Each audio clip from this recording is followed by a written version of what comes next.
So, hey, listen, you hang with the right people, you join a group like my group or your group, you're going to be around winners. And guess what ends up happening? And that's not a sales pitch. You start performing at a different level. You raise your standards.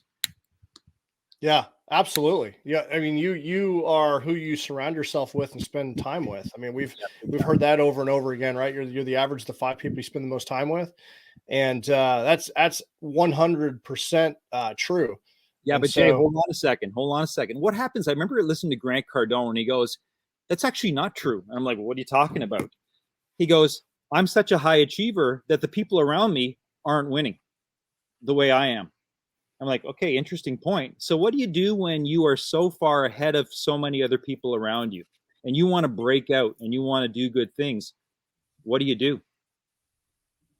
That's a good question. What do you do? Well, number one, you find a mentor.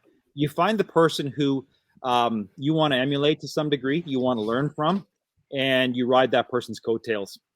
Yeah. You find the most successful person you know, and you say, "Hey, listen, I want to buy you dinner. I want to sit down with you. I want to pick your brain. I want to talk to you. I want to shoot some ideas. Are you okay with that?"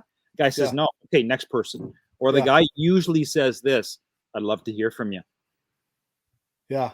And then you join a community with like-minded people. Listen, if you want to get into shape, what do? You join something kind of like a CrossFit gym where you're around winners. If I put you in an Olympic village with a group of 10 athletes, you're no longer eating like shit. You're waking up on time, you're eating like them, you're thinking like them, right? So you got to find those groups. And then the third thing is what you read.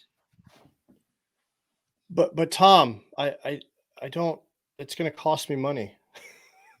What do I, Tom? Yeah, it's going to, exactly. What's it costing you not to? It's costing you more than, that's what I tell a lot of people that, because just like, they hesitate. Like, I remember the first time that I paid to join a Facebook group. I was like, people pay to join a Facebook group? There's like all these free groups out here. You get into a group and connect with people like that on a different level, and you start to do business with it. There's no bullshit in there. It weeds out the bullshit. No. Well, and that's what. Well, they usually say, how much does it cost? Because they don't see the end result. They don't see the value. If they were guaranteed that, from their $100 a month investment, they would make $1,000 from that, they're in. They're just lacking the confidence. And I think that's where you got to take some baby steps and have some faith in yourself, have some faith in the person that you're working with, and say, he says I'm the real deal. He says I can do it. Let me just put some trust in this guy.